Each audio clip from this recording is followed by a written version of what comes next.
I'd like to call the March 25th, 2025 Planning Commission regular meeting to order. The Planning Commission is holding hybrid meetings.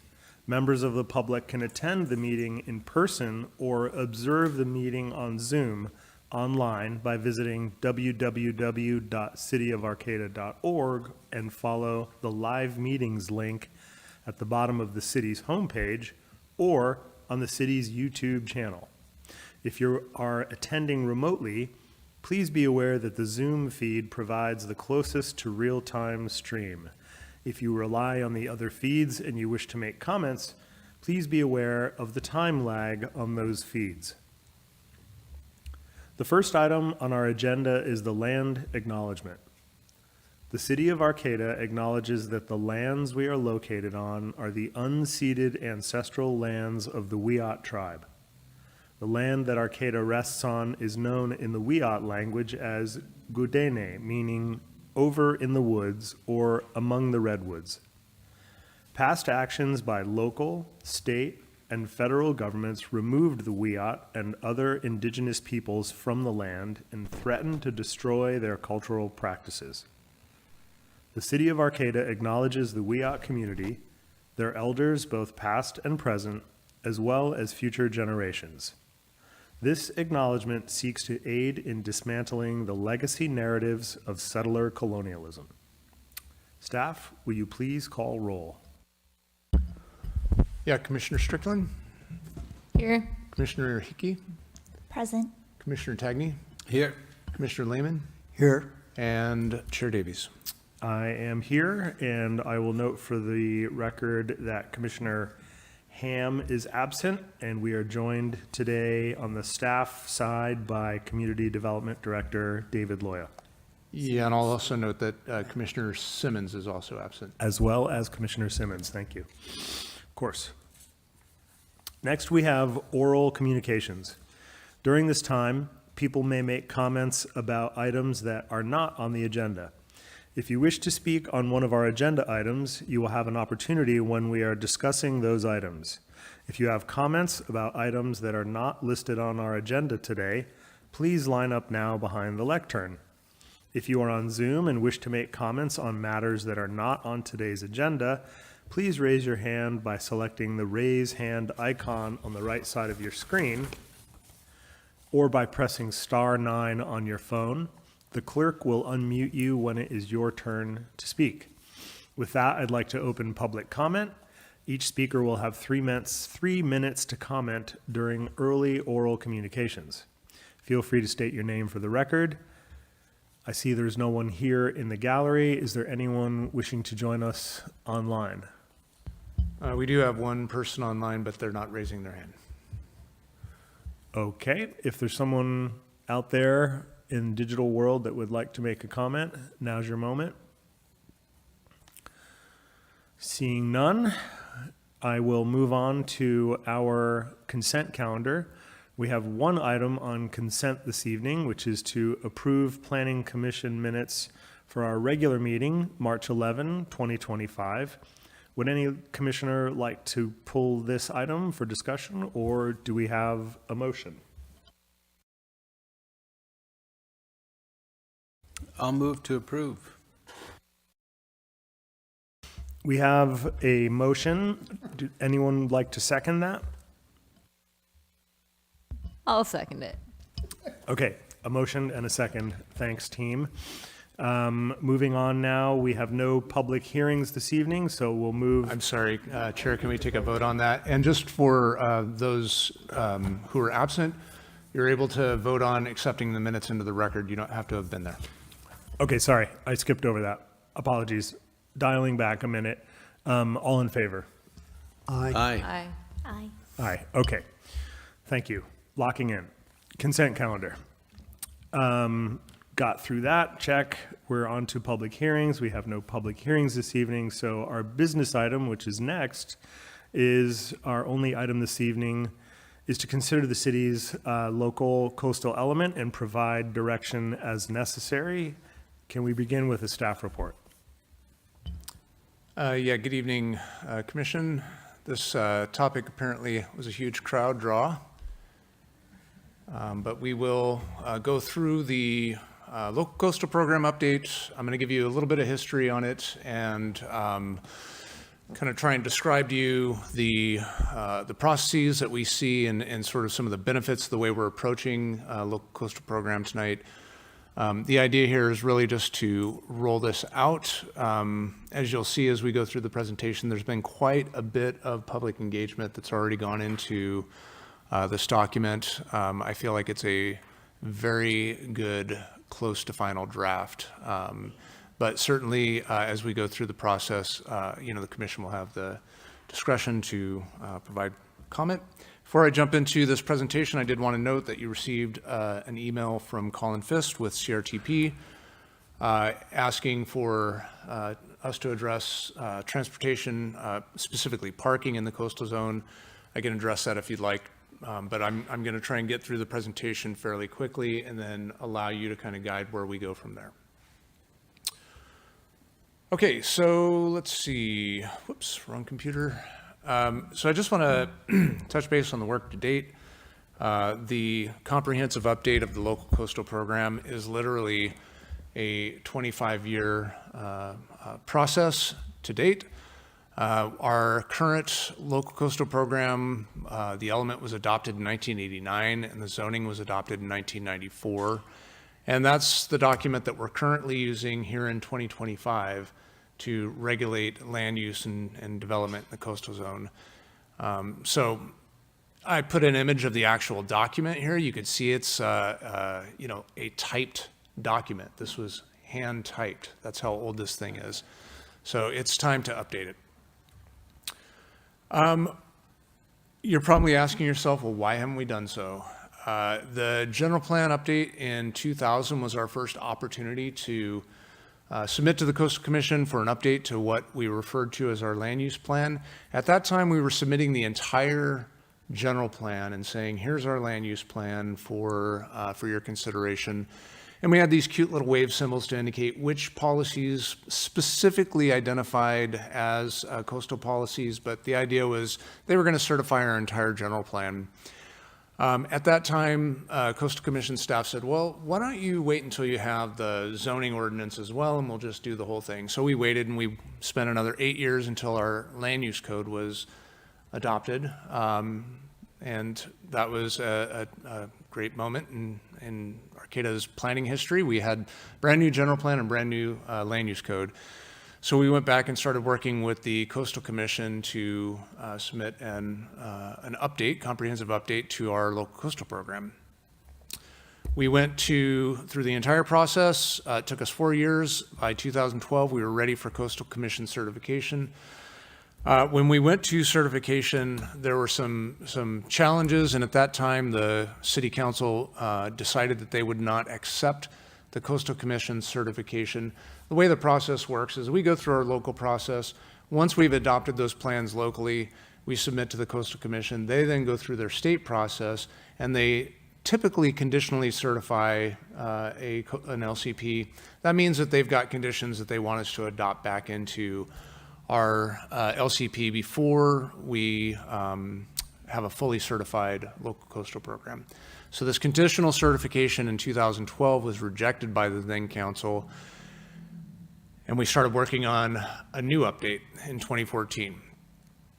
We received support from the Coastal Commission and local coastal program grants in 2015. That led to some background documents, existing conditions, some sea level rise vulnerability assessments, and those have all been adopted. In 2018, we received another Coastal Commission grant, and that went largely to do the work that you're going to see tonight. In 2022, the grant was awarded to do finalized work on the zoning ordinance, and then also to prepare the application materials for Coastal Commission. So we are as close as we've ever been in my career, except for in 2012 when we thought we were across the finish line, to having an adopted local coastal program. The one thing that's changed dramatically between the 2012 attempt and the current attempt is that Coastal Commission staff has been working really closely with the City of Arcata staff There's been a lot of work done on sea level rise since that time, and in a lot of ways, it was a blessing in disguise that we didn't update our local coastal program in 2012, in part because in 2012, we were literally giving the Coastal Commission the entire land use code, the entire general plan, and saying we want to certify all of this, even though there's a large component of those documents that have really nothing to do with the coastal zone. And so what my recommendation was in our 2014 update was to take a completely different tack. I'm going to explain that tack to you tonight. This is something that the city council and prior commissions has already bought off on. They said, yes, let's definitely do it that way.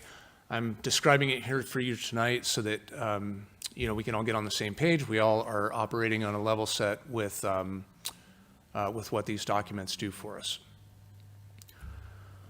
So, I mentioned that we've done a lot of work on this, dating back literally to, the early 2000s, but the current effort, really the efforts began in 2014, 2015. Through 2016, we had, a bunch of meetings on sea level rise. That was followed in 2017 by a bunch of tabling events out in the public, really doing a lot of legwork through that mid-teens to get a lot of input on the documents. And then between 2014 and 2018, we had several Planning Commission City Council study sessions. This was a topic every single year. We haven't done so in the last couple of years just because we've had a little bit of gap in activity, but I anticipate this current year's study session to focus on this again because, again, we're going to be trying to submit this year. Between 21 and 22, we had 6 Planning Commission meetings on this topic. We've really hammered this pretty hard in the past. Tons of other work, and then notably in 2024, our general plan and gateway area plan were adopted. Previously, we thought that there'd be a gap, that we'd have our local coastal program done before that general plan was done, and that we were going to have to circle back around and work on updating the local coastal program based on those new documents. As it turns out, we have them completed first, and so we're incorporating all of that into our local coastal program application. So yes, the public has seen this before quite extensively. Lots of public comment. Moving forward, and casting backwards just a little bit, 23 to 24 early, we had additional public input on the documents. In 25 early, we're going to be doing the reorientation. That's what we're doing right now, getting familiarized with the documents again. In mid-25, we're anticipating the Planning Commission and the City Council will have formal hearings on this document, and that you'll be approving it for submission to the Coastal Commission in late 25. Hopefully by late, I mean fall. And then by 26, early 26, it will be approved and effective, and we can start implementing it.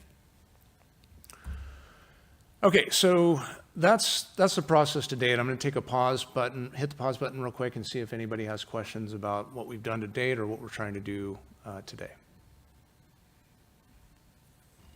David, can I just, oh, sorry. Oh, no, that's okay, just quick. So, David, if I understood that history correctly, the last time that the climate projections and that bit of the analysis was done, was that in 2015, or was it done again after? Yeah, no, that's a great question. The vulnerability analyses were done in 2014, 2015. I think they were ultimately adopted in 2018. And a lot of the vulnerability assessment, we were taking the position at that time that approaching it from the standpoint of at what date is the sea level elevation going to be elevation X, because the projections were changing. Like as soon as you wrote something in and adopted it, the projections were changing again. So at that time, we really took a different approach. Arcata is known for taking different approaches.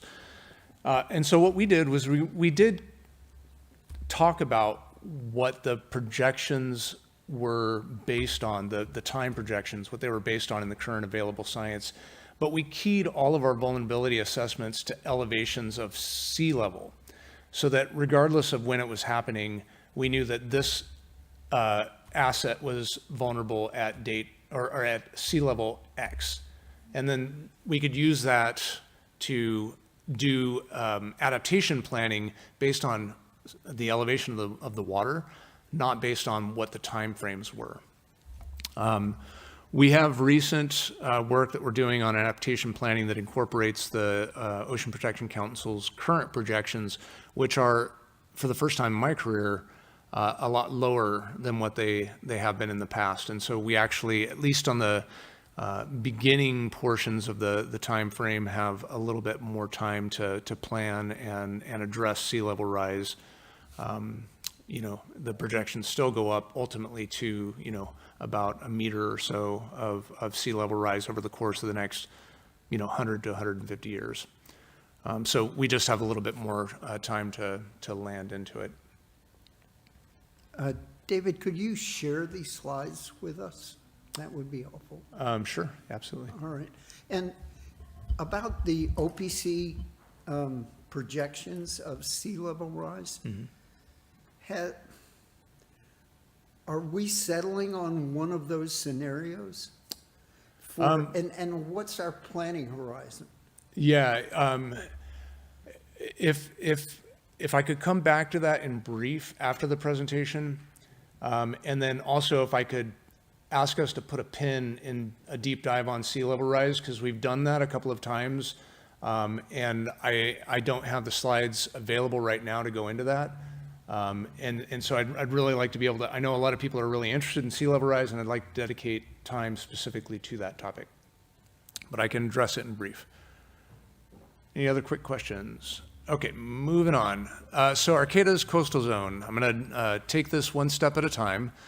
The red boundary, and I apologize if there are red, blue, green colorblind folks out there, because those are the only three colors on this map.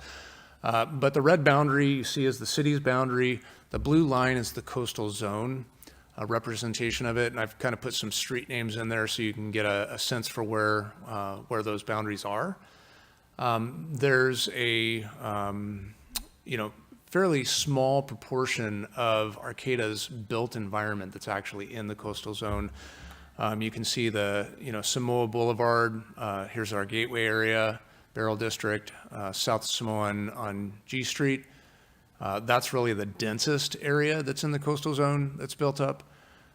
We have a little bit of development around Spear and Alliance here. And then that's largely what we're dealing with in our boundaries, and you'll get a closer look at that. But it's of interest to note that most of our built environment, most of where we're planning for development, is outside the coastal zone. The local coastal program will only regulate land use in the coastal zone. It's important to keep that in mind. This was one of the critical inflection points in 2012 when we decided to go a different way. Instead of giving our entire zoning ordinance and saying, certify this as our local coastal program, because we're talking about a small proportion of the city that's actually regulated, we decided to do something completely different, have a completely separate document that regulates development in the coastal zone. It's specific to that. The policies and the zoning ordinances that don't affect coastal resources, that aren't affected by certification, are still applicable citywide, but we wanted to carve out those policies and zoning ordinances and implementation measures that enact the Coastal Act so that they can be viewed separately. And I'll get into a little bit more detail about why we did that, but it's largely because there's a very small area that's actually affected by this document. So it doesn't affect areas in the coastal zone, or outside the coastal zone, rather. This is just to orient you, because I shifted gears here. I'm showing you a hand-drawn map from back in the 70s. Here's downtown where this little star is.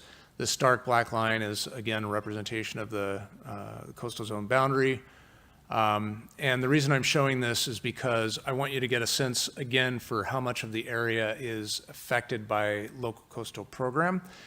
The inland zone is not. It's blacked out. It's not part of the coastal zone. there's a huge portion that is retained jurisdiction. This is Coastal Commission jurisdiction where permits are issued by the Coastal Commission. The city doesn't play in that field. And it's really only these areas where the city's local coastal program has an impact. Coastal Commission, another nuance here is the Coastal Commission doesn't use the city's LCP to issue coastal development permits in their retained jurisdiction. They do make reference to it because when they're making findings, they want to know what is the local jurisdiction, what do they think about this? But ultimately, they're basing their permits on the Coastal Act. And so the LCP is helpful in informing the Coastal Commission. These are our desires. But the Coastal Commission doesn't open up our LCP and say, okay, well, now we need to use these policies and procedures to issue a permit if they're issuing a permit in the retained jurisdiction. So it is the Coastal Commission that, for example, does all the permitting for the wastewater treatment? Absolutely, yeah. The city does not issue permits for the wastewater treatment plant because it's in this blacked out zone down here. Similarly, and interestingly, I'll take a moment to make a point about sea level rise, is that you'll note that all of the areas where we might want to do a project that has anything to do with adaptation with sea level rise is all in the Coastal Commission's retained jurisdiction. And so all of the policy work that we do locally here, we're putting forward to the Coastal Commission what we believe is the right approach for the city of Arcata. But any project that actually goes to implement that right approach for the city of Arcata is going to be permitted by the Coastal Commission, not by the city of Arcata. So that's an important thing to keep in mind.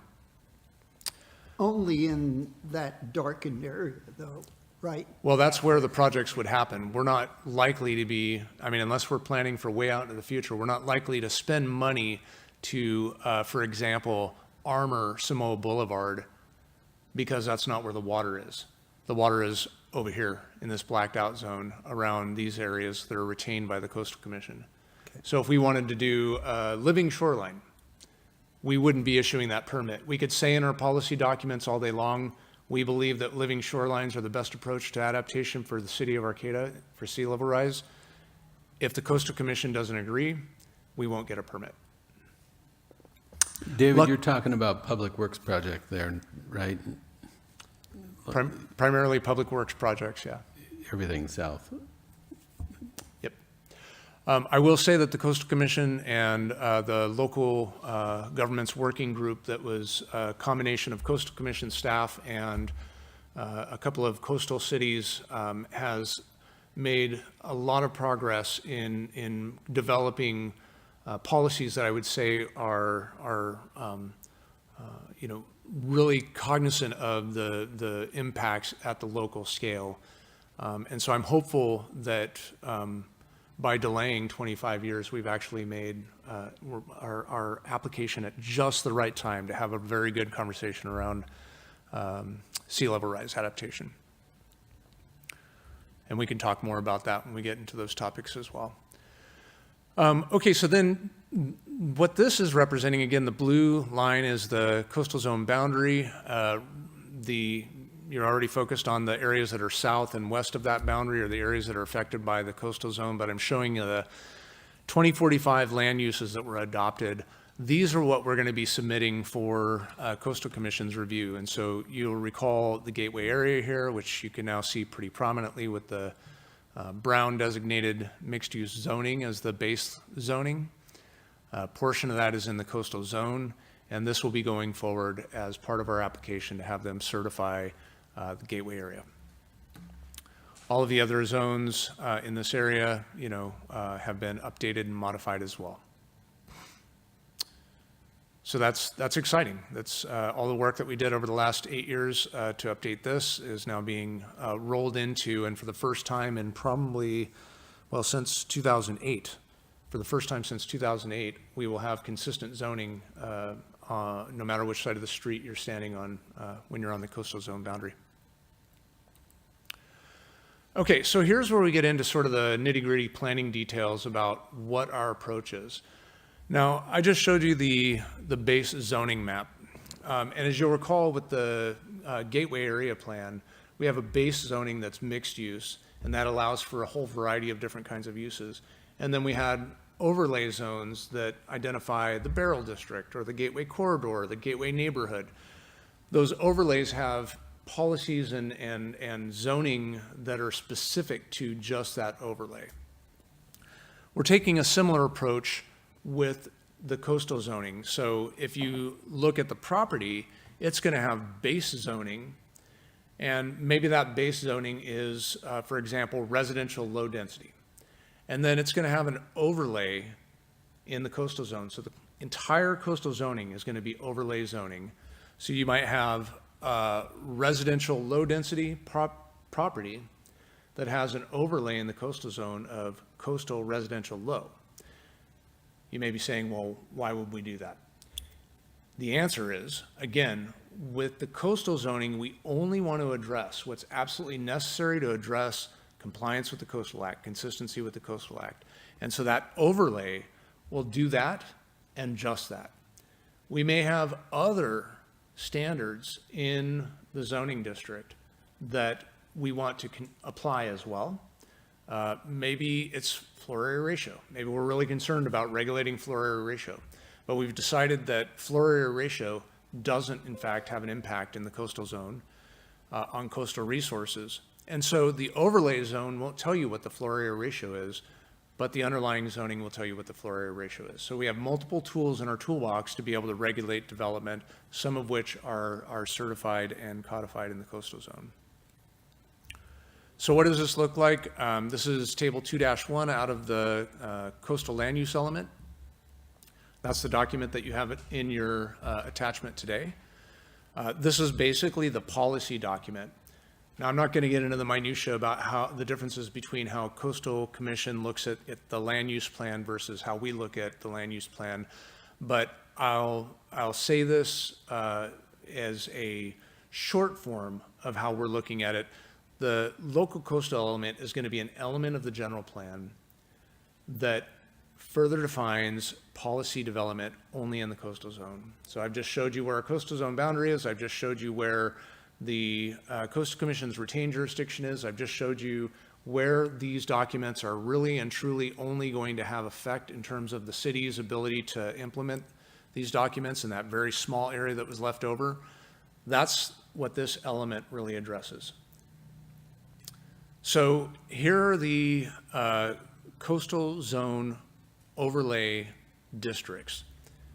They'll map onto the districts that we already have. So for example, we have a coastal resource and open space lands. This would map onto our open space and public facility lands. I'm sorry, our open space lands that are in the underlying zoning district. Just below that, you have the coastal agricultural. So you're going to have agricultural, maybe it's agricultural exclusive. You'll have a coastal agricultural overlay on top of it if you're in the coastal zone. And we'll have policies and standards that apply only to that. So you're getting the hang of this here. Overlay zones that lay over and mirror the underlying zones that are in our existing zoning designations. Okay, so then I want to throw in one more nuance, and the reason I want to do this is because this starts to speak to how do we actually implement these. So I've told you we have these zoning districts that have underlying zoning, and then they have this combining zone or an overlay zone. We have a lot of new tools that we're putting into our local coastal program as well. And one of the tools has to do with this categorical exclusion area. Now, we've got a categorical exclusion area that is tied to the 1989 local coastal program. It was based on, the zoning designations, the configurations of parcels, et cetera, at the time it was adopted. I believe the Coastal Commission is going to tell us that CADX order is no longer applicable once you update your coastal zoning. This is a very powerful tool, however, for permitting in the coastal zone, because one of the critical components to it is that land uses that are principally permitted do not require a coastal development permit in this CADX area. So if you are only required to get a building permit and you're in the coastal zone. If you're in the categorical exclusion area, all you need is a building permit.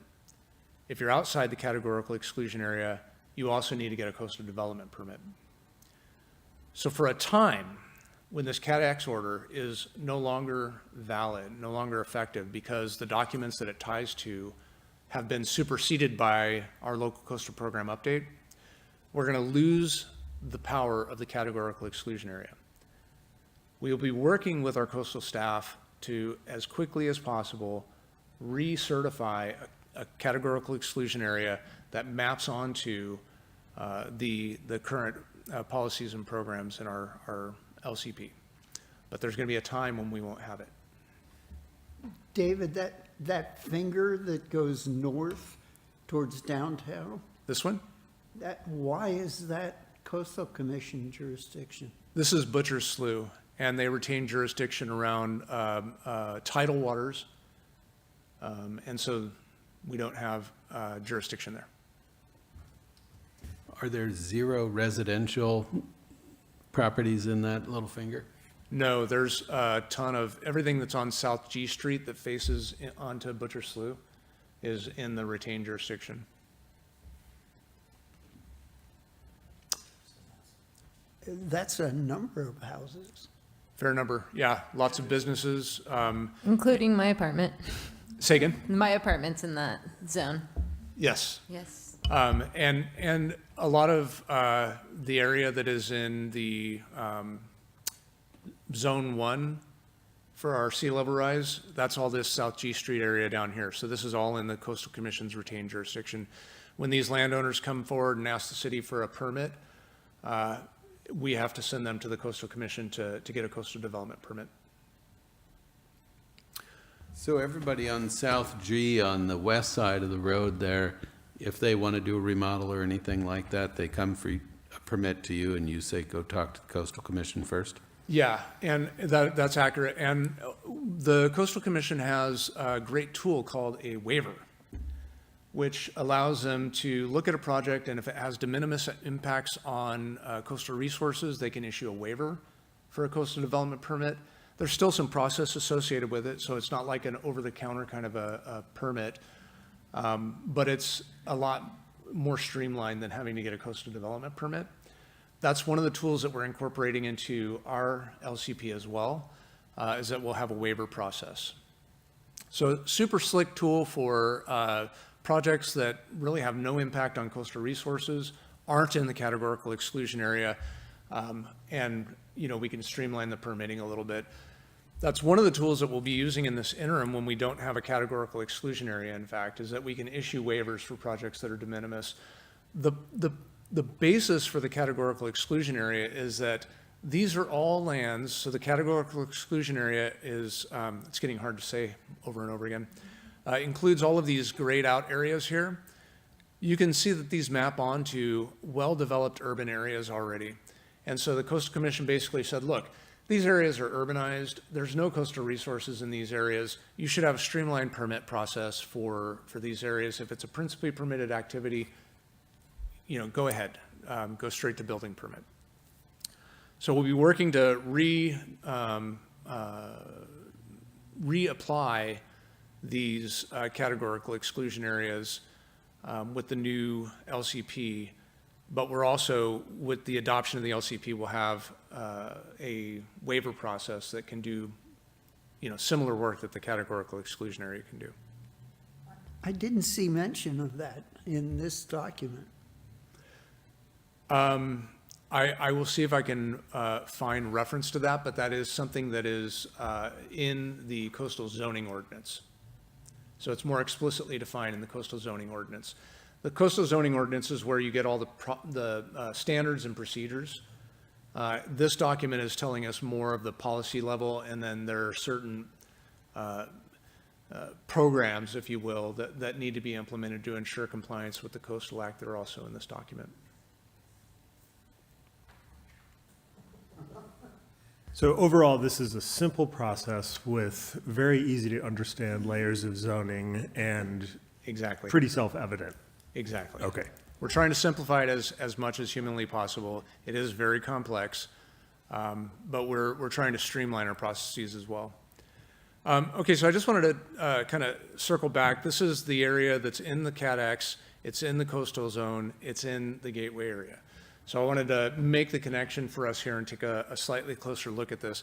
This is one of the reasons why we wanted to include this as part of the gateway area, because it's already sort of determined that this portion of the gateway area is urbanized and principally permitted uses should be permitted without coastal development permits.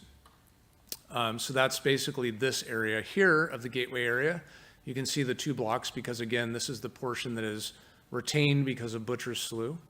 So this is in the Coastal Commission's retained jurisdiction here.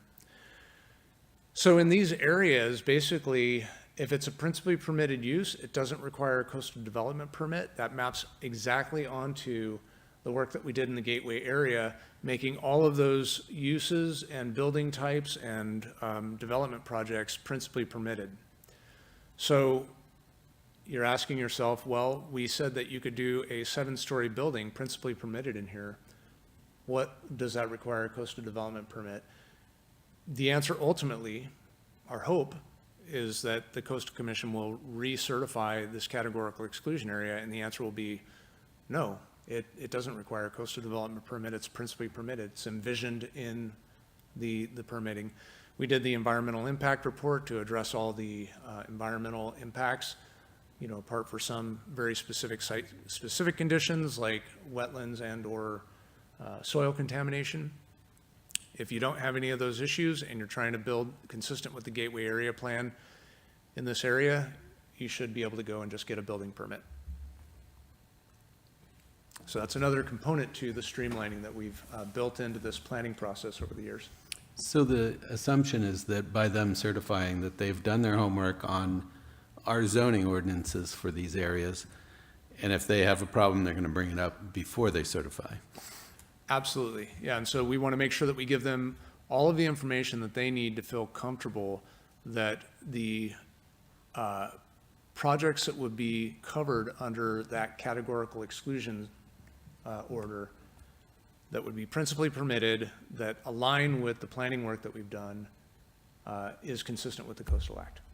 So we want to give them that information so they're comfortable with it, so they'll certify it, and then our process will still be, even though this area is in the coastal zone, it's a pretty significant proportion of the gateway area. We're putting a lot of eggs into this basket for, you know, future development. It's all in the coastal zone, and so the rationale being that, look, you've already adopted a CADX order on this area. We've already accepted these are, you know, urbanized lands. We're looking to clean these areas up and make them, you know, a vibrant part of our community. Let's hit the easy button here. You'll recall that we also had conversations about how this is, this and other areas that will be allowing for densification is a huge part of our sea level rise strategy in building out areas for businesses and homes that are in the coastal zone that will ultimately potentially be vulnerable to sea level rise impacts, for them to be able to have a space to move and stay in Arcata. Yeah, one of the things that I remember most clearly from some of the sea level rise studies that we did and expert panels and some of the resources we had was the slidable maps that we were able to look at that would allow you to see inundation areas. And one of the things that for me was most memorable is that it's not necessarily the areas that are closer to the bay that get inundated. That inundation happens more to the west and then moves further north before it moves into the gateway area. Yeah. Yeah, definitely lower elevation. Last little piece that I want to touch on about zoning is this coastal commercial visitor serving, the CCV, that we are applying to pretty much the entire South G Street area. You'll recall from our conversations around sea level rise and zoning and discussions that we've had before, if you were part of those discussions, that this is another critical component to our future planning, our adaptation planning. This area that you see outlined and crosshatched and identified as CCV is, basically this area. It's not exactly, but, this is sort of in the center of it here, this image that you see here. And a lot of the land uses here are, scrap yards. We have our metal scrap yard out here. There's a lot of, vehicle storage and, basically land uses that are not so clean. Land uses that could have, crankcases that are draining into the ground, old diesel fuel that's draining into the ground, so on and so forth. There were former industrial uses out here. And part of our sea level rise strategy, part of our overall strategy to how do we approach land uses down here is in part through some of these creative coastal commercial visitor serving uses that would encourage these land uses to clean up. The example I like to use is a hotel or a RV park, where they would come and revitalize this area, clean all of this up, move it to an appropriate landfill, clean the land up so that there's no hazards on it, and then put in a use that's highly adaptive to or resilient to sea level rise. An RV park, if it floods a couple times a year, you just close the park for those few times. When it's not flooding, you reopen it. In addition, an RV park is a very low infrastructure burden to be able to remove if you have to remove it, if sea level rise gets to the point where that land is no longer viable for economic uses, for social uses. And so there's an example of using this zoning in combination with the work that we're doing in infill areas elsewhere in the city to try and transform these uses, create spaces elsewhere in the city where these existing businesses can relocate to so that they can remain as Arcata businesses, and transform this area in ways that both clean it up for our current users. This is, a premier destination. People come from all over the world to the Arcata Marsh and Wildlife Sanctuary. And some of our dirtiest land uses are literally right across the street. So this has near-term benefits to encourage people to transform their land uses, move them more into commercial visitor serving type land uses, expand on the, the vibrancy that we have in our downtown, and ultimately be able to have more adaptable and resilient land uses in the future to address sea level rise. So all of these things are kind of integrated together. All of the planning work that we've been doing over the last 8 years or so has resulted in this holistic integrated approach that really tries to recognize the impacts on our existing users, create space for those existing users elsewhere in the city, and make this transformation that we want to see. So just in quick summary, the coastal zoning work that we're doing is designed to, over time, lower the intensity in the areas that are subject to sea level rise, create high return on investment uses that businesses in particular can get in there and make their return on their investment, make appropriate gains, and take that risk that's associated with being in these vulnerable areas. We're also, there are policies in the document that you'll see where we're trying to provide additional coastal resource access by developing trails, hopefully on top of berms that will help protect this area for the long term in the perimeter around this area. And then, another strategy is to ensure that we're communicating the risk of sea level rise through deeds when we have access to approvals. It's as simple as just recording on title some notification that they're in an area that has been mapped as potentially vulnerable to sea level rise. When that property exchanges hands, that new owner is taking it and eyes wide open. So those are some of the strategies that we're using to help address long-term change in this area.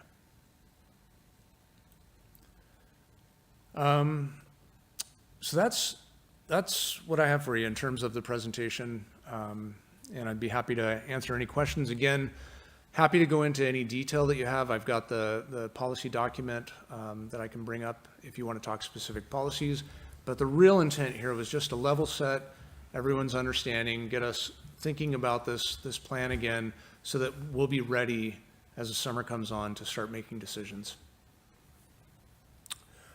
That was really my main question, was to reset for everyone what our goal is here. Isn't to understand and memorize all the acronyms and so on and so forth, but to really just kind of refresh as we begin taking this up yet again, but this time in the hopes that we get to the finish line with this project. And associated with that is just a quick question, which is that this is a hurdle, a blocking issue for development that we've all been working for, is finalizing this LCP, correct? Yeah, right now we have a very complex, you thought this was complex, it's even more complex, the navigating we have to do for development in the coastal zone, because we're operating on, a 1989 code, and we also have these brand new policies. We'll be delaying certification by that same amount of time.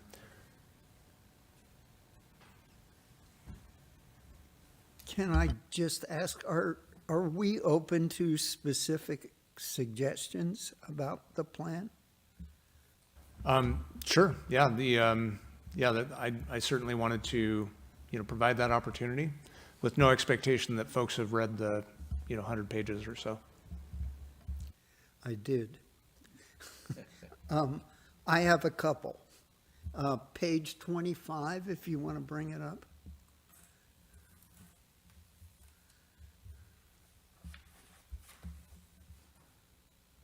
Is that, 25 in your In our packet, or in our 25 on the packet, numbered yeah. page? For In our the, packet, in the PDF. okay, there's, in the bottom corner of the, It's, it's around 17 or so? let's see. We don't want to. We just want to exclude in the city of Arcata, oil and gas exploration. Yeah, the, initially, we didn't have a policy about oil and gas development, because frankly, it's just not really on the table here in Arcata. The Coastal Commission staff asked us to include a policy, and so we started by saying on and offshore petroleum product exploration, recovery, and processing is prohibited. With, again, happy to reduce the number of policies that we have in here. I do think that I don't remember specifically where this policy came from, so yeah, happy to remove it, recognizing that some of these may come back as conditions that we have to adopt them. Coastal Commission is very interested in ensuring that coastal dependent industrial is allowed. We don't have any lands zoned coastal dependent industrial, because we just don't have that kind of coastline. So I feel more comfortable about being able to get rid of this particular policy. It's hard to know what's envisioned by hazardous industrial development. I mean, does that mean an oyster farm where there's racks hanging in the bay and boats coming in and out? Like, it's not entirely clear. Like, I could think of something much worse than that, but it could refer to something that we might be in favor of. I just don't quite understand what that encompasses. Yeah, I can do a little deeper dive on that for you for next time, but I think that this doesn't map on real closely to our zoning types, because we have industrial limited, general industrial, and there are, in our zoning code, there's further definitions of different types of manufacturing from low, moderate, and high. And I think that, each of those could have hazardous components. So yeah, I think that's a valid point to. I just wouldn't want to inadvertently close off an opportunity for something that, we're not talking about like cobalt manufacturing in the marsh or something, That's but, what I'm thinking. right. But it could be something like an oyster farm, possibly, I don't know. I just would like to know before we decide to get rid of it. And then have to go back and go, we just outlawed something that. Yep. we might not have wanted to. Do you want to further the 3.2.3 though, and as a commission suggest that the city remove it if possible? Yes. Do we need a motion? Or a straw What- poll what- or something? What do you think at this end of the table about Peter's concerns about 3.2.3? I think it might be premature to delete it. Maybe you can, David, talk to the Coastal Commission when you next have conversation about this and see if it's something they'd still like to see in the plan, versus going back and forth. And also, I do have, like, thought Colin brought up some really good points, but maybe, or is it to say we're going to have another session where we can talk about specific policies we're concerned about? Okay, I think maybe if we addressed it all at once, it might make for a better conversation, but that's just me. My interpretation of your guidance on this is that including the prohibition with the caveat is actually a stronger position against oil and gas than saying nothing at all. If that's the case, then I am for keeping it in. Yeah, the caveat, except when otherwise allowed by Coastal Act sections 30262 and 30263, actually allows for circumstances where you could do oil and gas. So it would be a stronger statement to eliminate that caveat and say, we just won't allow it. And I do, take the recommendation to have a conversation with coastal staff on this, see if it's still an issue. Can we talk a little bit about what we think the LCP review process is going to look like from here moving forward for the Planning Commission and a joint study with the City Council? And my thoughts here are is that we're all going to have things that we're concerned about, some of which you brought up, we've discussed a little bit, but I would like to have those discussions with our full team, first of all, and maybe when we can come prepared as we have with other topics where people are gonna, everyone's got their list of, I want to talk about this. Do we all want to talk about this? Yes, in favor, and take a more organized approach as opposed to piecemealing it. So could you talk a little bit about how you think this review process is going to flow for the PC and the joint PC-CC sessions? Yeah, no, I think that's a really good idea, Chair. I think that the Planning Commission will be looking at this as a business item, probably for, several meetings leading into about May. And I hope to bring, some components of this to the City Council. I've got already, meetings scheduled with a couple of committees. And so we'll be working through that sort of, preliminary process up through, say, June. You'll have your study session in June, and that'll be an opportunity for the Planning Commission to, kind of have the conversation, explain their recommendation at that time. So my goal for this commission is that by June, by the end of May, you've basically got a really strong handle on any changes that you feel like are needed, or, support for the document as is, or whatever the case may be. And then by the end of June, we're going to start having scheduled hearings.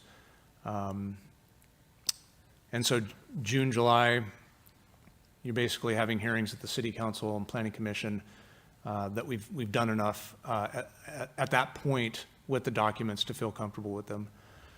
And I think that taking a page out of the work that we did with the general plan is also a very good idea.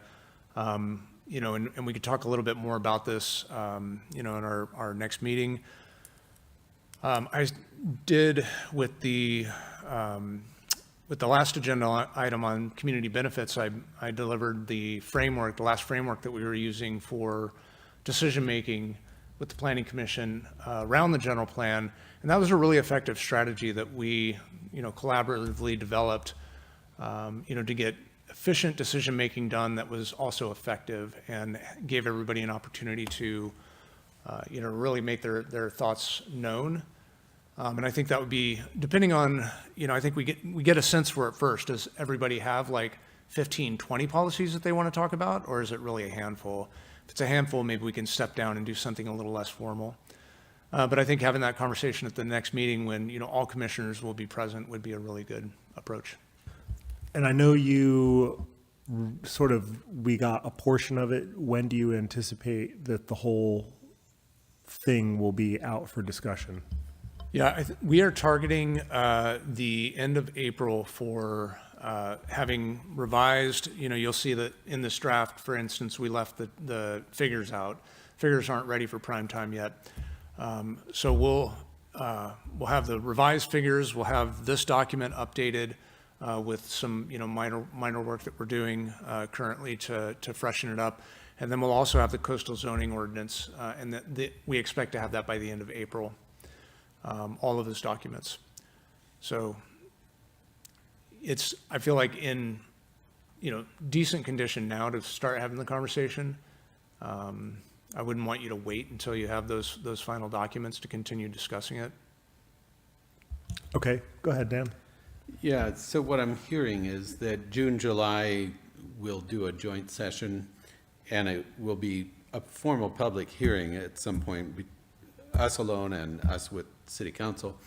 Between now and then, are we expecting that this is going to be included as a business item in a packet at one or two meetings? Pretty regularly. And we'll have a kind of a light chew on it again or something? Is that Yeah. kind of like tonight? Exactly, yeah. The intent tonight was really just to get the document out there. Again, it's a, large document. You received it on Friday. I didn't expect anyone to have, reviewed and digested it. We knew that we were going to have a couple of commissioners absent, and so I wanted to give an overview on process to get people reoriented to the document. And then we'll start diving into, more subject matter over the course of the next several meetings. And the idea is that you'll be having these as business items until that June meeting. At that June meeting, then you'll be having a conversation with the city council, delivering your recommendation to them verbally. And then immediately after that meeting, we'll have some good direction. We'll know where we stand. And the idea will be then I'll start scheduling formal noticed hearings. Your formal hearings will be a recommendation similar to what we did with the general plan. You're going to make a recommendation to the city council. The city council is going to adopt the document. Once they adopt the document, we can send it to the Coastal Commission for certification. After they certify, they'll send it back to us for acceptance of that certification. And that's July, August, or something that we'll be formally adopting it or not? Yep. And are we planning to, are you thinking that we will have this as a business item at all of our subsequent meetings? Probably most, yeah, Okay, so we will have ample opportunity to dig into this. absolutely. I don't want to wait unduly long, as you said, for figures and other updates to get started, but I would like to have a little more time for commissioners, including those absent, to be able to make a list of things that they would like to discuss. Absolutely. So that it's more efficient. Go ahead, Amanda. Yeah, could we maybe do a little triage on the chapters? I know that it's an element and therefore all of it is under our, purview here, but it does seem like some of them are perhaps meatier, would give us more to chew on than others that have other related commissions and committees. So that would just be, my suggestion would be, given the way it's written, to chew on it a couple at a time, a couple chapters at a time. And then my other question was, that several other neighboring jurisdictions are in the same place. I think Humboldt County's also been trying to get their LCP approved for a while. I don't know if there's learning or alignment or some sort of study of those other efforts that acknowledging that Arcata does its own thing, but that might be useful to commissioners in this effort. I'm sorry, to get an update on where other jurisdictions are at. Yeah, and how they're handling maybe policies that feel unaligned or contentious. Yeah, is there anything that might be instructive in our discussions that perhaps have already been had at other jurisdictions, county or otherwise, that are also reviewing coastal program language? Yeah, I can try and reflect on that. I would say that you know, the city of Arcata is taking a pretty different tack than I've seen in most jurisdictions. So there's not really a clear model for what we're doing.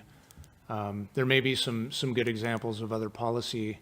The challenge is that, you know, these discussions really are kind of hyper-local. You know, we've worked on some, you know, collaborative efforts in the past to try and align policy across the county. And there's just really different politics in the different jurisdictions. And so what we found was, you know, largely what's working in one jurisdiction doesn't necessarily work in another.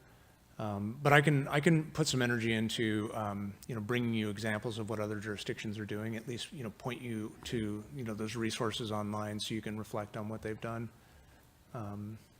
But I do feel like, you know, we've, again, put decades. I've been working on this document my entire career here. And, you know, there's been a lot of energy that's gone into this, both the public and you know, with the commission and the council. One thing I'm trying to avoid doing is to hit the reset button and start really exploring all over again, you know, these issues. So if there's specific things that you want me to research, you know, happy to do so. I can certainly bring, you know, what other jurisdictions are doing with oil and gas development, and I'll bring back information from a conversation with the Coastal Commission staff about, you know, an update on that. But Yeah, I'm leery of having the A lot of work conversation and go time in has too gone many into this. directions. Understood. Yeah. I just want to acknowledge too, it's the oldest one around, so with you, it's time for an update, and that should be the priority.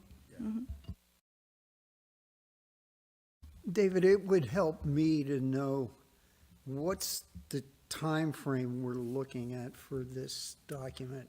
I mean, are we looking 20 years into the future, 50 years into the future? And then tying that to one of the scenarios for sea level rise. I realize that that's unknown, but you know, the OPC has made these various different scenarios, and it is helpful to think, while you're reading this, to think about where the water will be at a certain time. I realize that's hypothetical, but still, you know, how long and how deep? Yeah, thanks for bringing that back up, Commissioner Lehman. I think I said I would address this in brief, and so let me take the opportunity now. The sea level rise section does address our overall policy. Our adaptation planning does take into consideration the current projections. These documents, I mean, in general, I would say an element of a general plan is intended to be about a 20-year plan. With sea level rise, I think we're going to have, periodic updates. I think we're going to continue to learn more, advance our understanding, have more information about what's actually happening on the ground. And so I anticipate that component of this to be updated more frequently. In terms of picking a scenario, we have, and I'll send some resources out to the commission. They're already available on our website, but we've had this conversation many times before. It really depends on the asset you're talking about. If we were thinking about siting a new hospital, we would want to use the highest projection available, because that's a critical facility, and we want to make certain that we've taken into consideration projections that are as aggressive as possible, and making sure that that investment is there when we have critical need for it. When it comes to siting a park, we can use a much lower threshold because parks are highly resilient. When it comes to, siting, other pieces of infrastructure, we have to take them each on their own. So there's not a one size fits all when it comes to the scenario type. What I will say is that we're currently looking at using the moderate high scenario for some of the adaptation planning work that we're doing for the wastewater treatment plant. I don't want to get too sidetracked now, but I have some concerns about the OPC guidance that we received on this, on this, the planning scenarios. And just to hit it real quickly, it's because the science part of the document, if you look at what the science says, there's all kinds of caveats that the scientists put in around that scenario. But when you get to the planning recommendations, they recommend to use that anyway. And so we'll get into this in a lot more detail when we get into the sea level rise, section, and we're getting into those details. But I think we need to be cautious in our approach to using these projections that are too high when we're thinking about how we plan for our community. Projections that are too high cause us to make decisions to retreat much sooner than we need to, which loses valuable, social and other infrastructure that we've already invested in. We would be telling people that your house is no longer, a valuable asset much too soon. We would be kicking businesses out of that zone much too soon. We'd be losing, access to, the marsh and all of these other assets far too soon if we jump the gun and use a projection that's too high. So I think we need to, be really cautious in our approach there. So your uneasiness is that the projections are too large? Is that correct? Yeah, well, the projections my concern is that the projections have more uncertainty embedded in them when you look at the science behind them for the moderate, high, and the high scenarios than they appear to have in the policy recommendations. And so we need to right-size our approach to those. I'm not saying that there's a problem with the projection.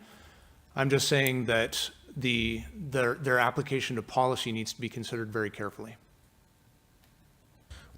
One of the things we learned too was that sea level rise is not happening equally around the bay, that it's rising in Arcata and sinking at the south end of the bay, so that Arcata's decades behind in whatever that timeline is to hit a foot or 2 feet of sea level rise from other parts of the bay, which is interesting. Okay, Dan, yep, please. I will say that it's inspiring to receive this document after years and years of discussion. I wish Judith Mayer was around because she's been asking for it. She's been begging to see it for a long time. So I hope she recognizes that it's been produced, and it's just a nice read. It's nice to see all this zoning work and everything get dovetailed into the local coastal plan. I do have one very small question, though, and it's 4.1.6, and it's a bit of a digression. And I know that we've discussed this in the zoning of that area before, and I just can't recall exactly what vacant parcels that are being referred to here for recreational use. And if you could just clarify that, it would help.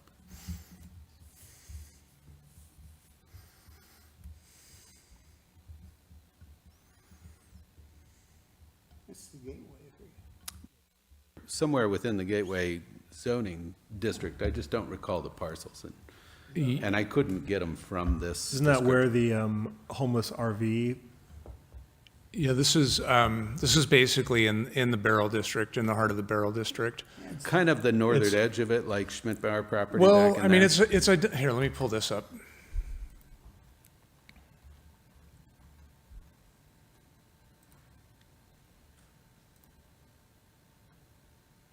Get to see my fancy animation all over again. There we go. So basically it's saying north of Samoa, that's this line here, west of K Street, that's this line here, and south of 10th Street, which is, in here, right there.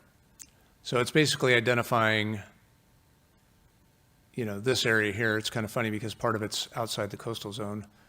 let's see, this is 7th, 8th, 9th, 10th. Yeah, part of it's outside the coastal zone, but that's okay. So it's just identifying that, you know, the area that we've identified as part of the gateway area. So the description here is that there'll be recreational use in facilities shall be developed in this area consistent with applicable land use policies. So I don't recall. Does that mean a park or some kind of public space or? Yeah, I think that, you know, all of the, you know, publicly accessible private open space, the trail on L Street, all of those things would qualify for this. I think it was really just trying to identify, you know, the paucity of recreational facilities in this neighborhood, and recognizing there's a lot of redevelopment potential in that area. So I think this really aligns with the policies that we adopted in the Gateway Area Plan. David, while you're there, can we look at 12.2.2? I just want to make one additional point.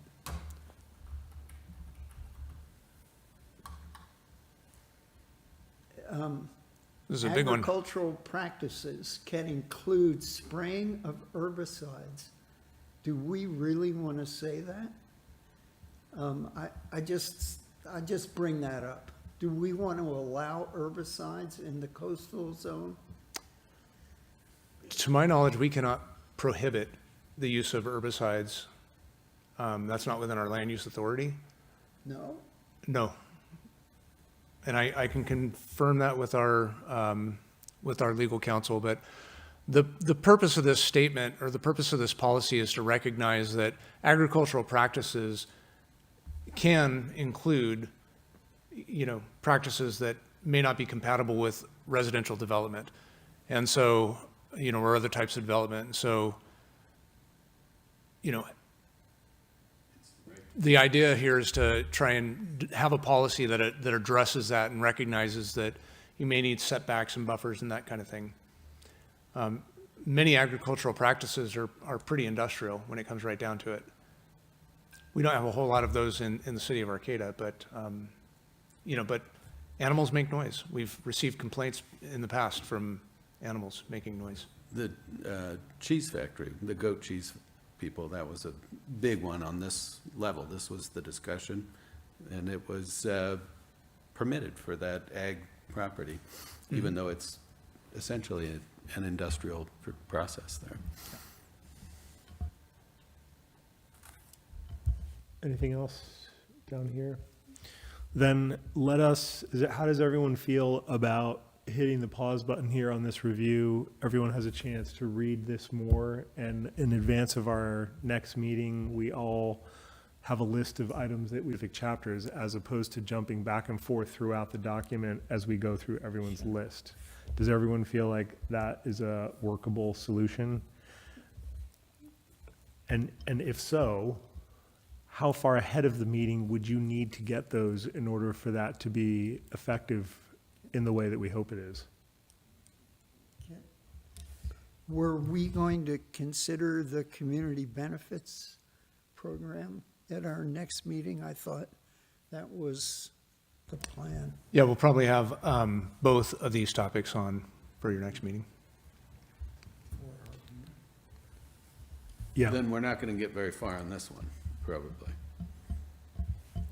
I take your point, but the exercise of submitting all of those and having that list organized is still useful, even if we only begin it, just because whenever we do, we'll be able to take chapters, and everyone's concerned about that chapter. I'm not attached to that. I'm just trying to get a sense of whether commissioners think it would be better to approach it that way and submit discussion items ahead of time or not. The only downside that I can see perhaps is that if we don't do that, it provides people more time. You could be reviewing and choosing items all the way up until right before the meeting starts. So it gives you a little more runway to look at things. I think the email, Reminding all of us and also notifying the two commissioners that are not here this Absolutely. evening that this is the new plan. And just, I want to make sure everyone feels good about this. Who's here this evening? So submit the emails by April 2nd is what I just heard? Correct. Yeah, you would have to submit your comments to me by April 2nd to get them in the packet. Yeah, and this is specifically on the previous topic, not, Both. It would be community benefits and LCP. Are we going to triage and just do a section of this? Yeah, I would suggest, given that we will not get to the other chapters on time, and just so that we can review with depth, doing chapters 1 through 6, Yeah, or and sections 1 through 6. an added benefit of having everyone's comments ahead of time is we'll be able to take all the comments on chapter 1 and look at them as a group, because it's likely that we'll all hit on some of the same things. And I think the object here is just to make our review time together more efficient. Sound good? So I don't think it has to be a full-on book report, but it's like, these are the items that I want to discuss, and a simple list. David, are you in alignment with that as far as the level of specificity that the email should contain? Yeah, I think that's a sufficient starting point. When you did this before, you kind of made at least a couple of sentences about a change and why you wanted to make it. So that might be helpful if you can, jot a few things down as to, where you're going with it. Right. Why you want to discuss the item. Yeah. Sound good? Okay. Given that, I think we will move on from this item.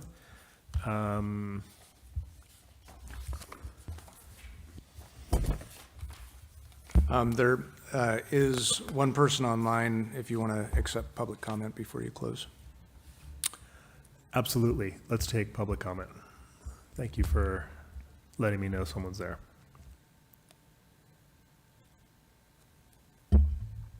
I guess they're just here to watch. They're not raising their hand. Okay, great. Not seeing any public comment online and no one here in the gallery. That will conclude our business items this evening, and we will move on to correspondence and communications. Do we have any correspondence from any planning commission members? Staff? Okay, there being no further business, this meeting is adjourned.